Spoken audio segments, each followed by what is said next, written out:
You're listening to the Tony Kennett Cast on 93 WYBC. WCYTV. Here on the Daily Signal. Good evening and welcome to the Tony Kennett Cast here on the Daily Signal, nationally syndicated first on 93 WYBC. You may know that we have this really cool branch of government called the legislative. And they're supposed to do two things specifically. Congress, the Congress of the United States, enshrined in the Constitution, has two jobs and only two jobs. Maybe a third job, kind of, but they don't really do the certifying of the electors anymore. That really doesn't mean very much. So effectively, Congress has two jobs. Number one, they are to write and pass laws.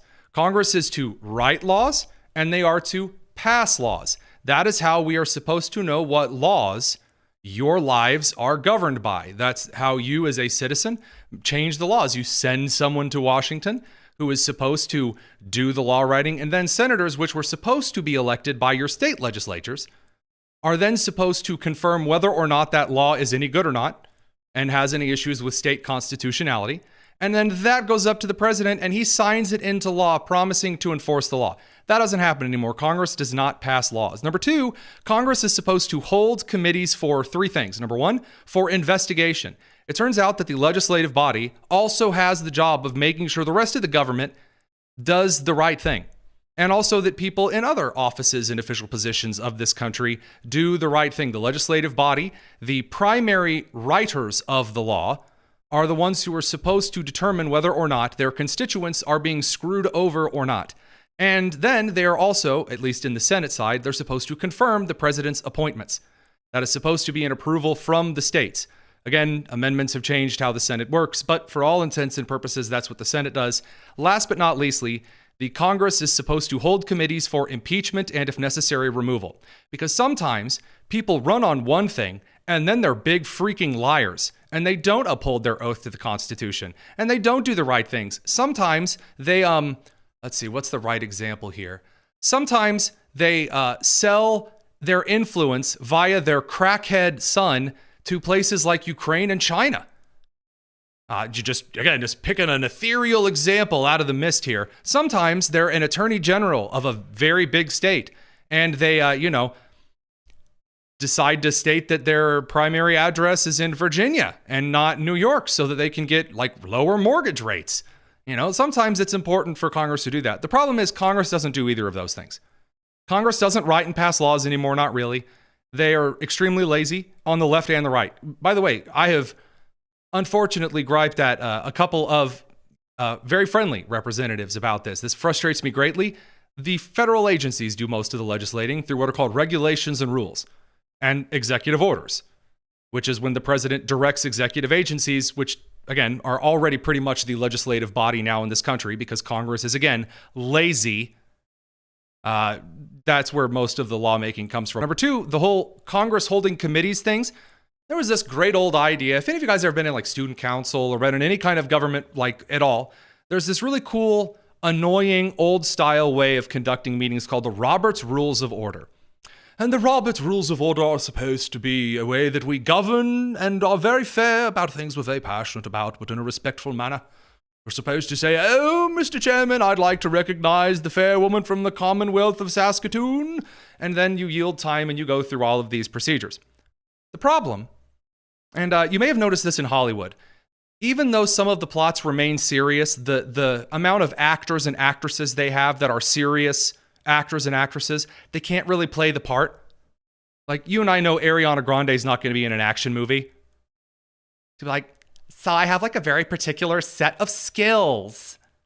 She's not going to be the next star in Taken. Well, you have that in Congress now. So congressional leaders, again, used to be intelligent, kind of wise, shrewd, pointed. They may get in a couple of really cool cane fights on the floor of the House. That doesn't happen anymore.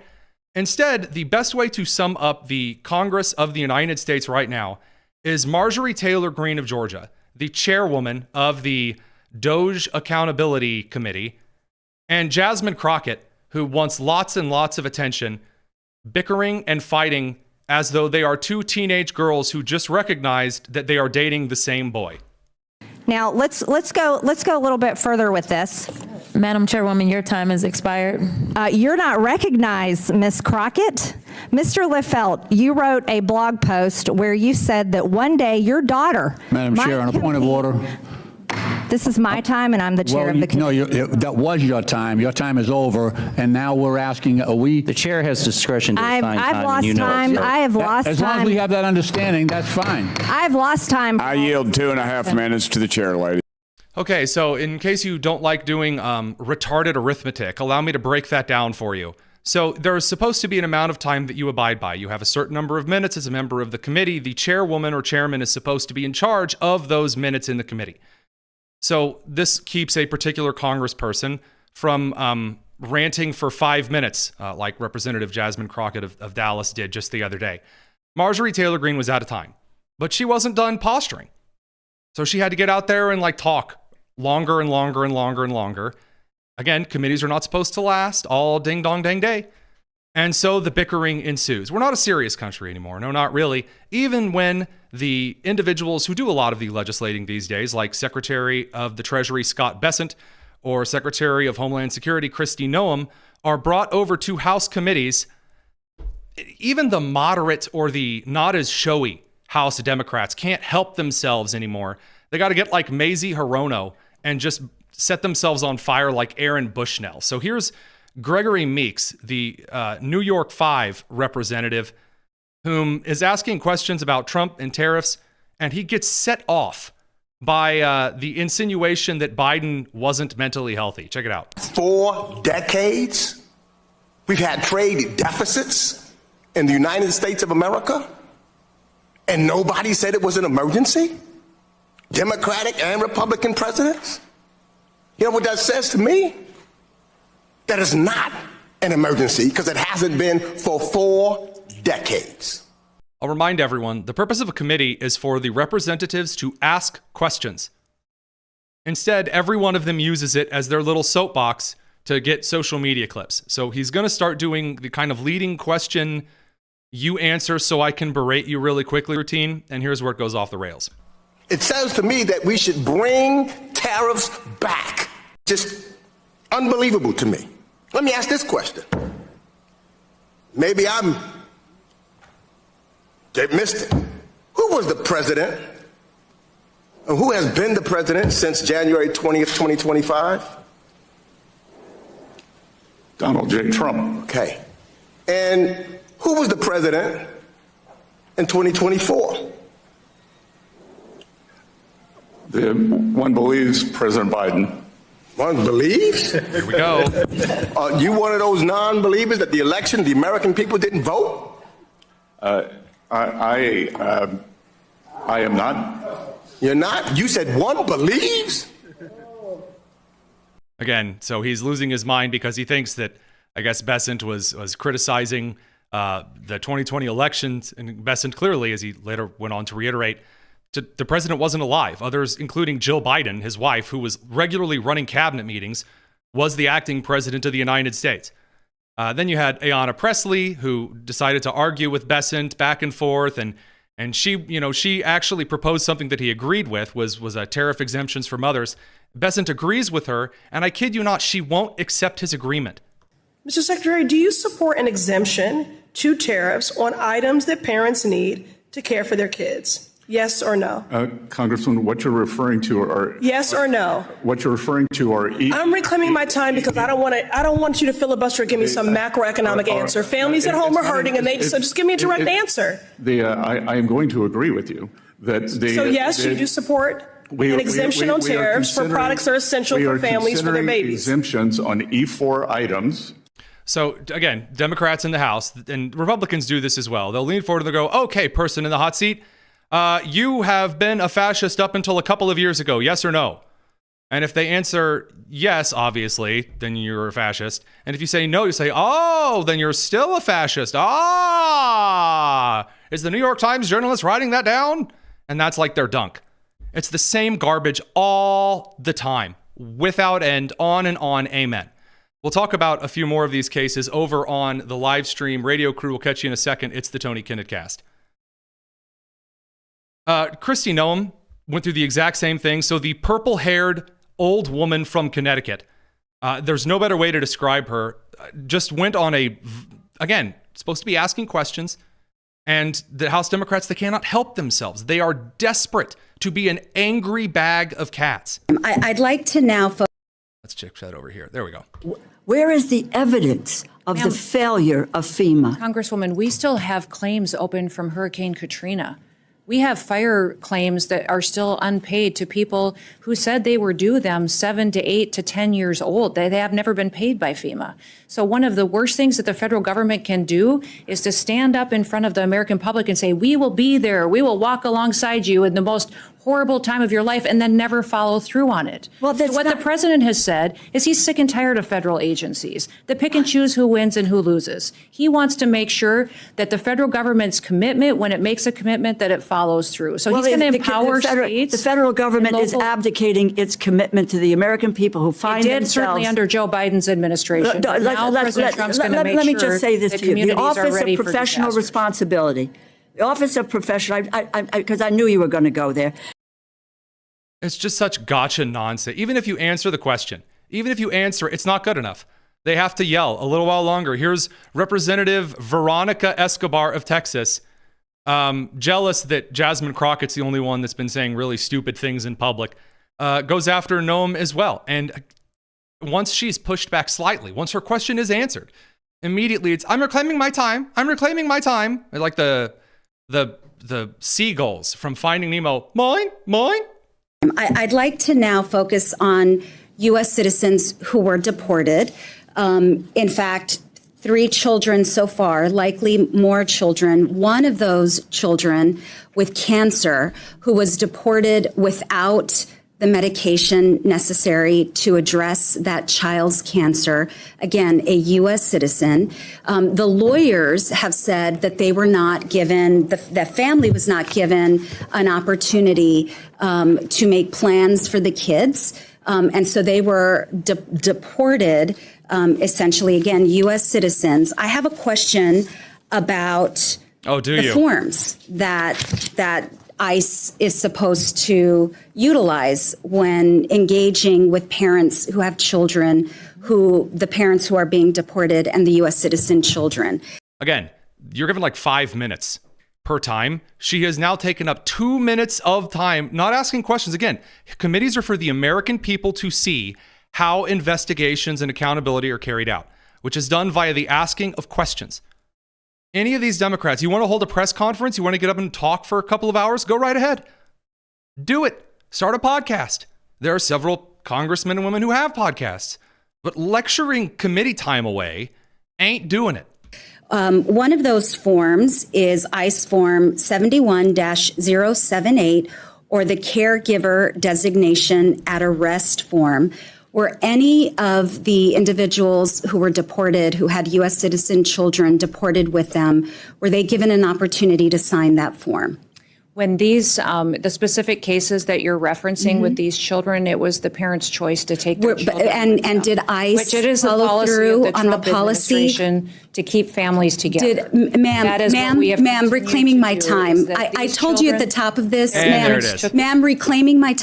Again, so they ask questions, they don't want answers, and then it's reclaiming my time. Oh my God, I'm embarrassed in front of the whole country. Incredible stuff. That does bring us over to Jasmine Crockett, who has started doing like radio show games now, like in her question and answer time, which is incredible. But first, here's Jasmine Crockett telling everyone the reason that Dallas entered office is to protect dudes and girls sports, because, of course. I wasn't elected to be engaged in these fights. I was elected to make sure that those kids, the kids that they are about to neglect with these terrible votes that they're about to take, I was elected to protect them and to make sure that they could grow up and have all the opportunities. Okay, thanks. I love it so much. And by the way, that's not all. We've got a little bit more and then some fantastic things to react to. We'll be back in a second. Got to pick up the radio crew. It's the Tony Kinnett Cast.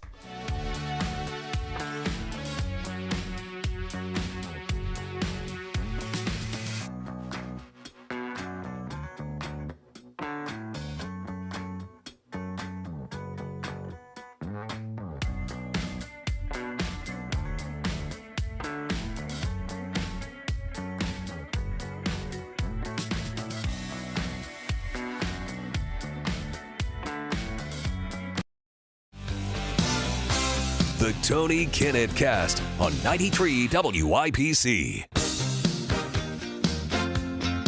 So Jasmine Crockett, because, and by the way, I swear, I really do not like having every segment of the shows just be Jasmine Crockett land. I promise that's not like my goal in doing the show. She's just that awful and consistently going out as the attention-seeking representative from Dallas. Can't help herself. So again, in committee time, when a congressperson is supposed to be asking questions, she has decided to turn it into a magical game show called Trump or Trans. Ah, yes, thank God. So, Miss Goss-Graves, I want to play a game. It's called Trump or Trans. You ready? Okay. So I'm going to ask you a question, and I want you to tell me whether or not it is Trump or trans people that are responsible. You understand? Got it. Okay, very good. The first one, gutted medical research. Trump. Kidnapping Americans and sending them to foreign countries, a.k.a. deporting them. Trump. Driving us into a recession. Trump. And Oh, wow. That's such, again, you want a political grandstand? You feel free. By all means, go be a political grandstander. But going, okay, I'm going to ask you a question. Is Trump bad? Yes. Okay, well, is Trump bad? Yes. And then she has the gall to say, well, I wasn't sent here to pick fight. I was sent here to represent the people of Dallas. Uh-huh. Yeah, okay, sweetheart. We appreciate that. That's real wonderful. The rest of the broader world is not doing very well either. So I do want to hit something that is particularly fantastic. I wasn't expecting to see this today, but Nick Sordor, who's an investigative reporter, sent this over my way. It's time for a little, let's see what's the right word here. A story in 3 parts. At Columbia University, some of the pro-Palestine, anti-Israel activists have decided that they are not satisfied with the last time they invaded campus buildings and broke property and committed assault and battery, and, a lot of them got their particular diplomas revoked. So they're going to come back now, and today they decided they're going to bust into the library and trespass and try to cause a disturbance because they're mad about Israel or something. So this is sent over from Nick Sordor. First of all, of course, we have the pro-Hamas anti-Israel activists. They come in, they bust past security, they start sprinting up, and then, of course, all wearing their masks because they don't actually want to be held accountable for anything. There's the hooting and the hollering. Good, excellent stuff. And they just think, this is just going to be like any old time because, after all, the Democrat Party supports this stuff as much as they did during the 2024 election. Well, it turns out no. And so 50 minutes later, Nick Sordor reported that authorities were blocking the Palestine protesters who broke in to the Columbia University library from leaving unless they show their IDs. So step 1, invade the library. Step 2, the police stand in front of the library and says, all right, everyone here who is illegally trespassing. If you want to leave, because, books aren't exactly good sustenance to stay in there for a while, and we guys know you don't read them anyway, you have to show your ID on the way out. Absolutely fantastic. Get a look at this.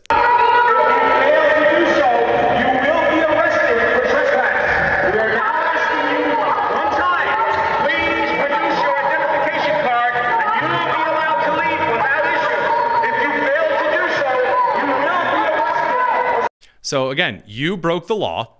Now you are going to find out. And they immediately lost their minds because now they're trapped. Now you can't just waltz in, commit a crime, and because you're wearing the old Portland special, the keffiyeh and the N95 mask, think, oh, I get to go away because I was masked the whole time.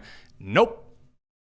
And so we are going to reach the find out stage. This next part is truly fantastic. So they start pressing on the police and all of the little goofballs who, of course, aren't actually doing any real work or studying like they're supposed to be there doing.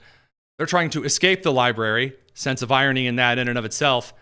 And of course, the obese arms flying into the frame going, wait, you're hurting them. Stop it. And there's always that like flabby armed, like half slap.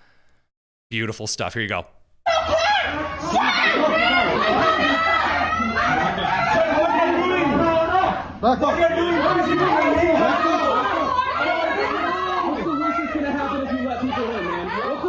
I love that. What's the worst that's going to happen if you let them in? Well, the last time that people were allowed in Columbia University to run amok, it turns out that they, wrecked the campus and assaulted students. So if you trespass, you commit a crime, then you're going to be arrested.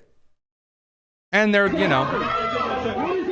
to yell, going to scream. Beautiful. So we're going to get more hyperbolic, going to get more hysterical.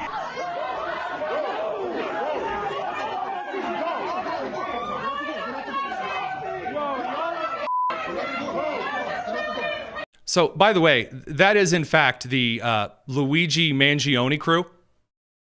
The crew who believes they're going to go start this little Marxist revolution. That's the AOC crowd. Again, the individuals on the left, the yous, who are running around doing this nonsense, that is that base personified. And the rest of the country is tired of them. And you can talk about the Trump administration and policies here, there, and everywhere, whatever.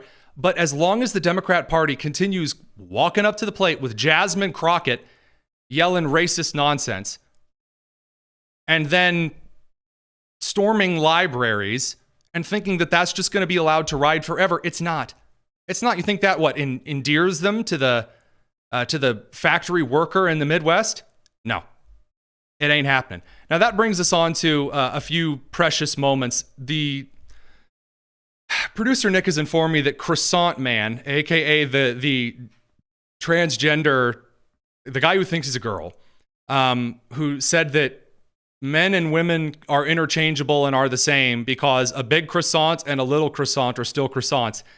Apparently he's back with yet another fantastic biology lesson, and it hurts me even to cut over to this. Here you go. So it's just him turning his head and his chin. It's like 4 days before, 3 days before, 2 days before, the night before, the morning of, looking like a dude with long hair in a shower cap. Right after, and he's got a bunch of plastic surgery done. The next morning, he looks like, you guys ever seen Miss Doubtfire? When Robin Williams has like the plaster mask on and he's doing all the impressions. Matchmaker, matchmaker, make me a match. Ugh. This afternoon, he's got like some forehead padding. 2 days after, stunning and brave. 3 days after. I'm just going to skip ahead because this is painful. By the way, he looks the exact same. Like let's see here, back at the first. Okay, so here he is, the night before. Those on the radio, I want you to picture a guy with long hair. Now, look a little bit later here, after the operation. It's the exact same thing. I guess he added conditioner. Ah, yes. And then I am told later that this is a guy who like bragged about some weird like vagina stuff. We're not gonna talk about that. The trans community is doing just fine, sweetie. I cannot imagine why a guy who looks like Heath Ledger has an operation that changes nothing at all and still looks like the Joker without any makeup on. Stellar stuff. Radio crew, will catch you in a second. We're gonna head over to commercial. It's the Tony Kinnett Cast. Now, I must tell you that the kind of the corporate media, the Democrat media over on places like MSNBC, they're not doing too hot either right now. It's not just shenanigans and a circus over in Congress. So Ellie Mistel, who I can only describe as the nutty professor struck by lightning, has now decided to tell everyone that the current Democrat position is that, look, they don't care if anybody's murdered by illegal immigrants, or as he calls them, undocumented immigrants. That doesn't even matter. Why is anybody even upset about that? Right. Why do I care what their status was when they committed the crime? If you can prove they committed a crime. I say in the book, if I get shot, if I get murdered by an undocumented immigrant, please tell my children I did not care that they were undocumented. Right. Now, I would like to relay this in what the kids would call an analogy. Imagine that there is a police officer who breaks into a home and in the raid ends up shooting an innocent person. And you say, well, the cops were just, doing their job. After all, they have to break and enter. And if someone is, pointing a weapon threateningly at them, then why are you upset the cop did their job, that they protected themselves? It's because the cop should not have been there in the first place. If the police officer breaks into a house without a warrant, they break into the wrong house, they make a mistake, then it turns out that the big issue is not that the cop protected himself. The big issue would then be, oh, well, the cop wasn't supposed to be there. The reason that illegal immigrant crime is a problem is the person shouldn't have been here in the first place. This could have been prevented a whole lot longer before you reach someone getting shot. And the longer the Democrats continue to ignore that, the worse it's going to be. This next one hurts me in the deep down, just right in the soul. There are now, I guess we can call them influencers. This is a video that's gotten a lot of attention. It is a lady suggesting that she does not care at all whether or not individuals commit disability fraud. This current era in politics is precisely the reason why when people ask me or try to tag me in videos about people faking a disability, I either ignore it or I blatantly say I don't care. I don't care. I can see if somebody's being scammed out of money or donations, that's one thing, right? When it's when people are like, oh, this person used a wheelchair at the airport or this person did da-da-da, I'm like, I really don't care. The biggest thing for me is that they shut the fuck up about it, to be honest. And there's a very specific reason why, and it has very little to do with the morality of having a disability or pretending to have a disability. And that's because this country is so obsessed with rooting out disability fakers. Yeah. Do you know why people should be obsessed with rooting out disability fakers? Because they're taking money from those who need it more. Oh, I don't really care if people are faking disability. You cannot argue simultaneously that you don't really care about the fraud and then simultaneously claim to care about the person who is disabled. I mean, I know maybe I shouldn't be going to the Mucinex booger for advice on legal issues. But I mean, hey, what can I say? I'm kind of a believer in that way. Every time we look at these, I mean, goodness, there's so much we didn't even get to this evening. There's the individual from Frontier Airlines. We'll have to catch that after the commercial break. And then we're going to talk to Greg Baylor over at Alliance Defending Freedom. Big news out of Colorado. And then, of course, the federal district judges. Don't go anywhere. It's the Tony Kennett Cast.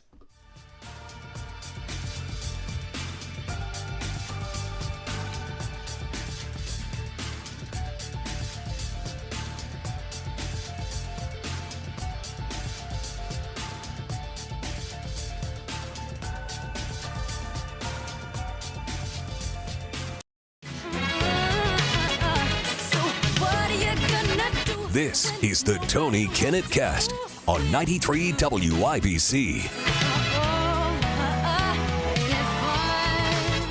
Welcome back to the Tony Kennett Cast here on the Daily Signal, nationally syndicated, first on 93 WIBC. You might have heard about the Colorado bill, which would classify not affirming your child's gender as some kind of grounds to remove them from the home. Tantamount to some kind of child abuse. So obviously, if you are an individual who values not ridiculous nonsense, you're going to be interested in our next guest. Of course, that's Greg Baylor, senior counsel over at the Alliance Defending Freedom. When it comes to defending rights, I'm not aware of a law firm that does it better. Greg, thanks for joining us. Great to be with you, Tony. So dive right in here. Tell us about what things are looking like with this bill and what it actually does. I know there's a lot of sensationalist pieces on every side. Break it down. Yeah. Real quick, the first version of the bill was awful. It did all the things you talked about. The final version of the bill is significantly less bad. Maybe I can fill in some of the details of that. Please. The bill was originally introduced at the end of April in the Colorado House of Representatives. And the two most troubling provisions of the bill were one, the one that had to do with the custody determinations. It basically said if a parent misgenders or, quote, dead names their own child, that this will be a black mark against them in a custody determination. Now, hold on. What is for those of us who haven't gone through major custody battles, a black mark, how significant is a black mark? Yeah, I mean, they leave it up to the judge to decide how weighty that could be. And I think it's entirely predictable that a judge would say, look, if you're misgendering or, quote, dead naming your child, I'm not going to award custody to you. You're not affirming your child's gender confusion. I, the judge, consider that to be a bad thing. And they could literally deny partial custody. They could diminish the amount of time that parent gets to have with the child. So again, it's a matter of judicial discretion, but that discretion means they could essentially completely cut off access to a child in the divorce context. Well, that still sounds pretty bad to me, at least for a final version of the bill. And I believe that Colorado deciding to, again, continue its practice of really bad legislation has shuffled that one right on through. Now, what does that mean now that bill? Go ahead. Yeah, I was just going to say that was in the original version of the bill. It's not in the final version of the bill, which the Senate passed yesterday and is going to Governor Polis's desk. Presumption is that he will sign it. The other bad thing in the original version of the bill that's also not in the final version, and this is the other one that got a lot of attention in the media, was to forbid, again, misgendering and dead naming in, quote, places of public accommodation. Colorado has a law, the Colorado Anti-Discrimination Act, that forbids discrimination in places of public accommodation.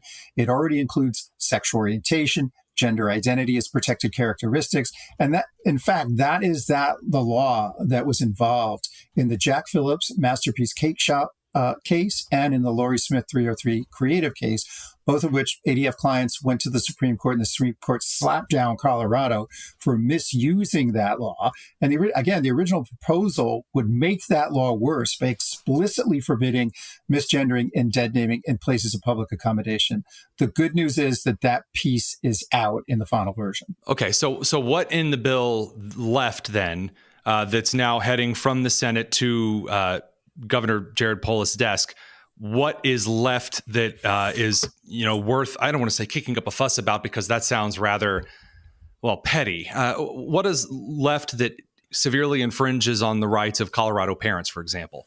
Yeah, I don't think there's anything left in the bill that severely infringes on the rights of Colorado parents. I mean, it's an amazing kind of step back by the proponents of this bill. I think they recognize that they overreach.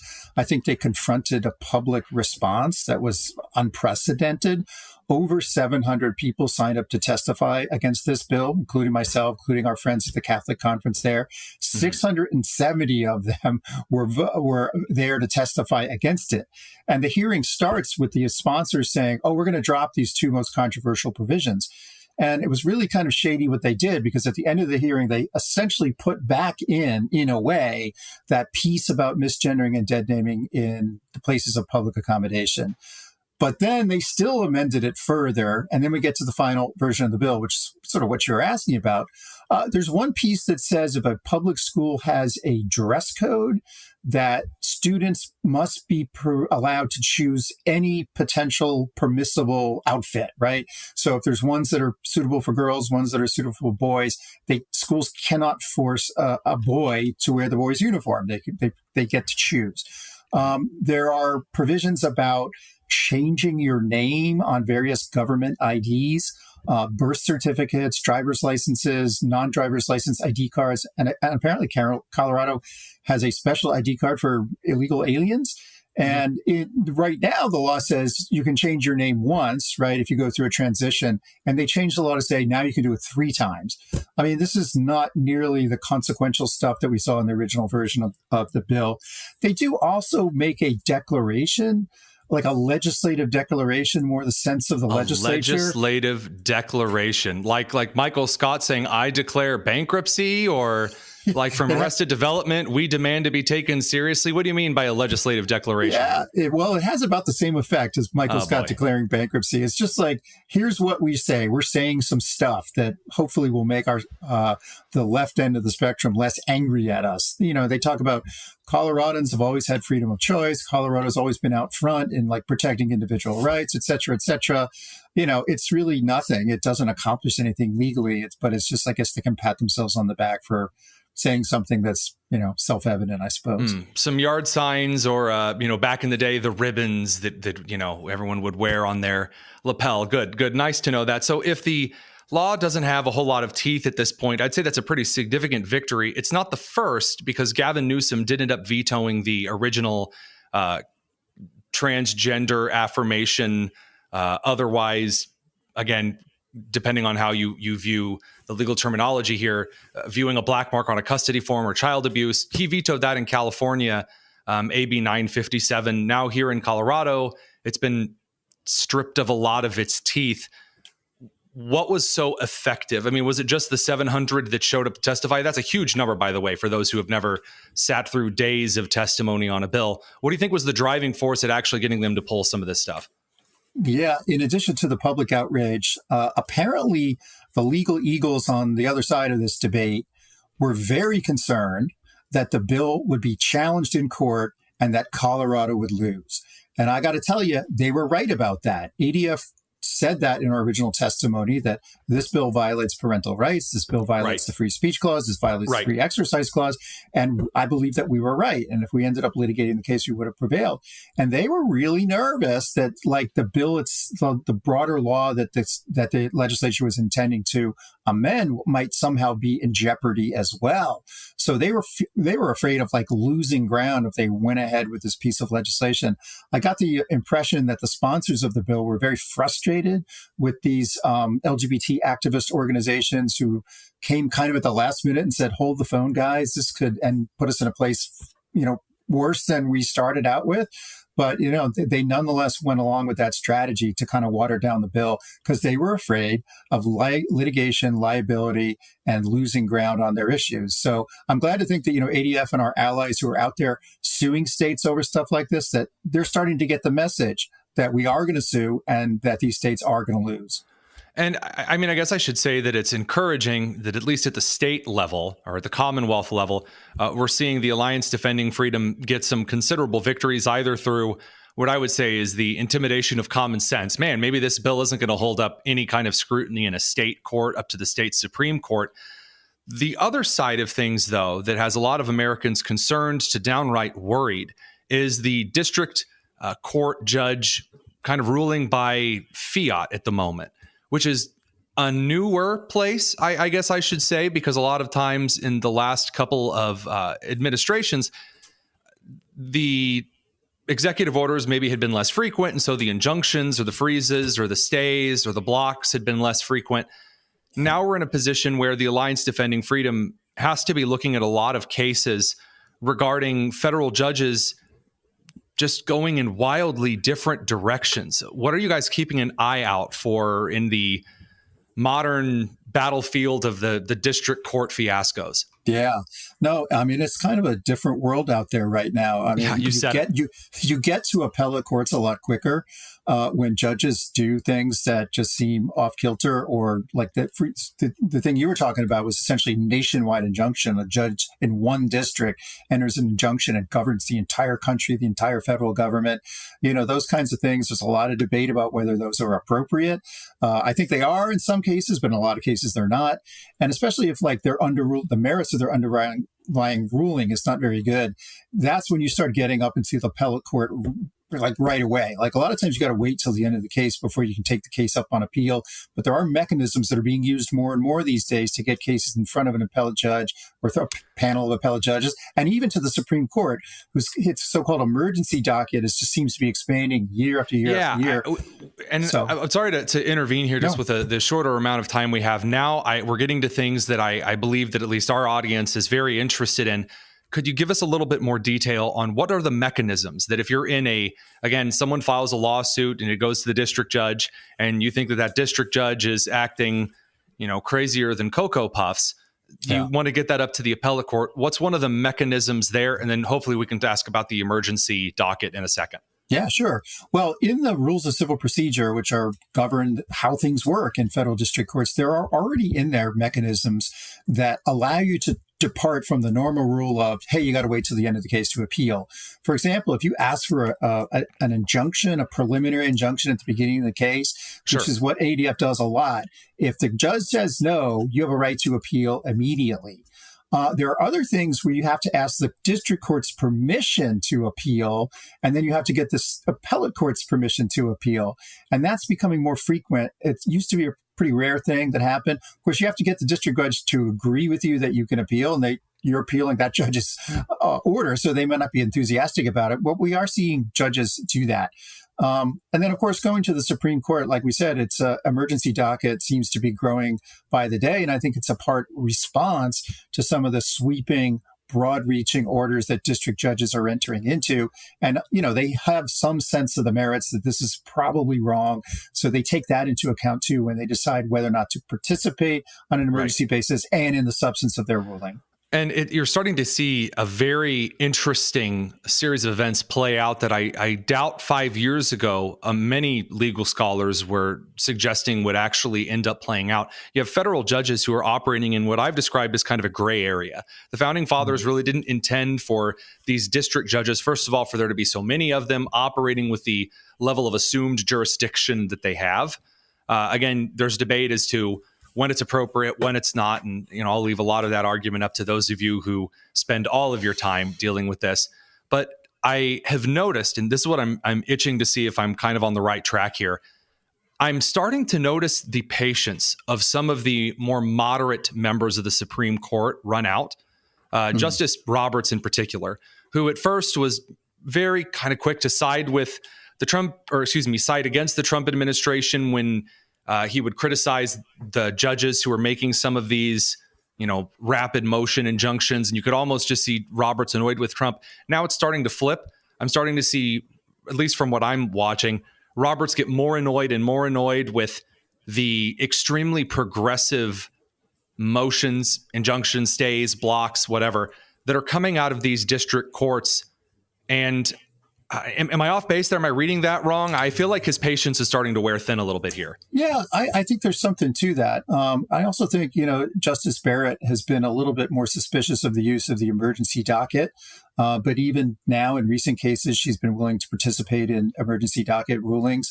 So, I think it's just the number and the breadth and the scope of some of these lower court orders that just almost compels the Supreme Court to intervene and act. Like if it's one or two, reason, okay, yeah, I'll hear you out. Maybe we'll talk. We'll give you your day. We'll talk about this. But I mean, when it's 20, 30, 40, 50, in a month, this isn't just over a period of 4 years.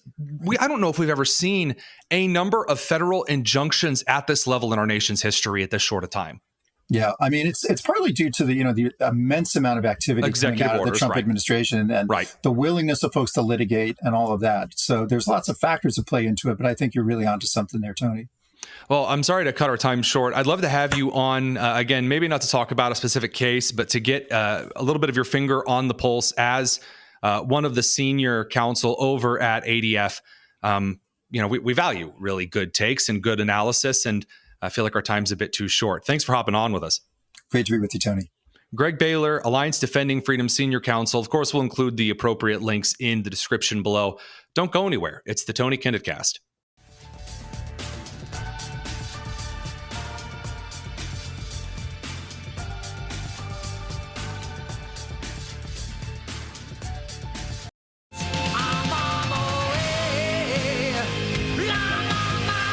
It's the Tony Kinnett Cast on 93 WIBC. So, speaking of a little bit of Motley Crue there for the bumper track, when I was growing up, my dad would be taking me back and forth to football practice from our home in Henry County to Middletown, small place to small town. On the way to football practice, we'd get a little hyped, listen to a little bit of Motley Crue and other similar bands. And one of the things that my dad always focused on was making sure that my focus was in the right place. So when it was getting ready for practice, when you're getting ready to do something that was high energy, that whatever put you at risk, if it was, again, working with power tools, if it was, firearm stuff, hunting, whether it was out on a boat, no matter where we were, if we were doing something that was a very serious thing, the focus had to be there. And if I didn't pay attention, I was in trouble. And so from an early age, I learned that making sure your focus is in the right place is a very, very critical thing. It used to be a common sense issue that the greater the situation became, the higher the stakes, the more people were demanded to have their focus on the same place.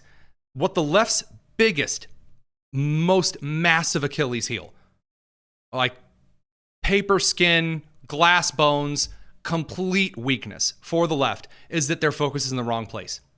They love to tell people that they're for the average guy, they're for the common American, they're for me and for you and your buddy and all that other stuff. No, not even a little bit. AOC can go to Idaho all she likes and say, oh, we stand together, don't let them push us apart. No, because when they actually get out in front of people and they start lecturing people, for example, a lady in graduate school reviewing a study that she finished, submitting it for peer review, and that study being rejected because she used the word woman of all things. Oh, heaven forbid. Well, it happened again. A reviewer and editor will not publish my study on women's health and contraception unless I remove the word woman from the entire manuscript and replace it with people. So yes, there could be gender diverse people in the study, but by removing the word woman and not being able to talk about women in a women's health study, we're removing women from the scientific literature. Correct. And by the way, that doesn't sound like a conservative to me. She's using the term gender diverse people in her study. The left is so aggressively obsessed with the most far, far, far left issues that don't matter. They just don't. They don't. The people that they matter to are those narcissistically demanding attention for their alternative genders. And this is in a lot of different places, so that you have individuals like Simone Sanders, who was Bernie Sanders' advisor, because obviously his campaigns went so well for so long. And then Kamala Harris, senior Democratic strategist. Simone Sanders has replaced Joy Reid on MSNBC. And she's apparently recorded her first new Hip Happening episode because everyone's rushing to watch things over on MSNBC.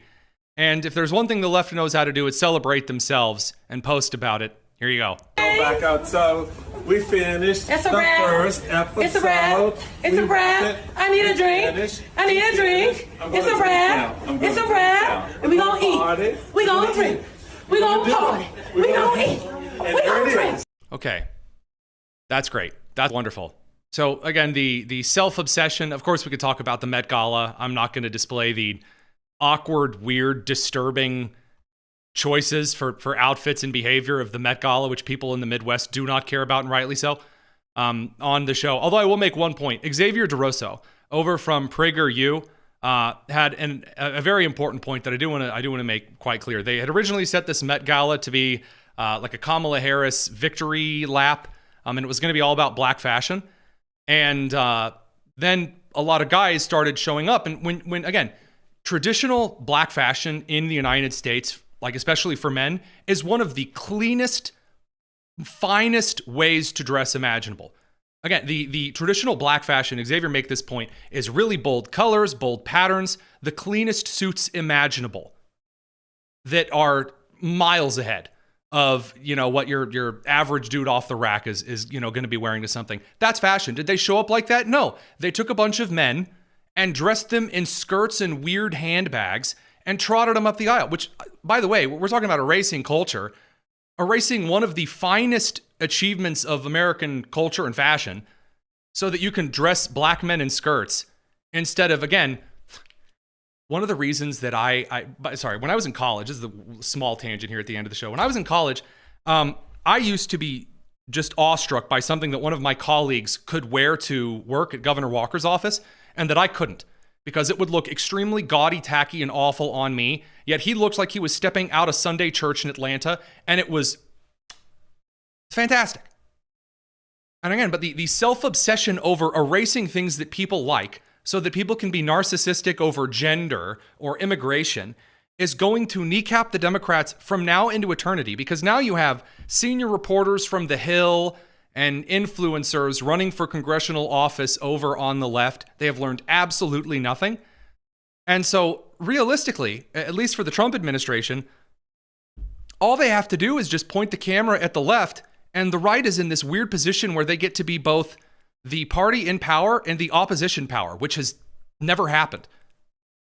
Because again, the left is just a bag of angry cats shaken up. Like in the Aristocats, near the end. Edgar the butler stuffs all the cats in and they're like, meow, and it's just Jasmine Crockett screaming, yelling, angry at something we're not sure. She's upset. She's righteously indignant over I guess, trans kids, guys competing in girls' sports and MS-13 members being deported and all other kinds of nonsense. Chuck Schumer out there bragging about federal judges stepping outside of their authority to achieve progressive aims. So right now, the two parties in the country continue to be the kind of establishment Republicans and the more populist Republicans, with traditional conservatives like yours truly kind of in the middle, talking to both groups. That's a wild place to be in. And the left internationally is not doing much better when you've got people like Macron of France announcing that Israel's Netanyahu is not allowed in the country, he'll be arrested. But Macron personally welcomed an Islamist butcher of women and children who's killed like 200 people personally into the country today. So the left is doing just phenomenally. And at this time, there's no signs of it slowing down. That'll be about it for this show. I actually have to hop off to something pretty immediately, so no bonus tonus this particular evening. Thank you very much for hopping over to the Tony Kinnett Cast. We appreciate it. Subscribe to us on Apple Podcasts if you like. We'll see you soon. Take care.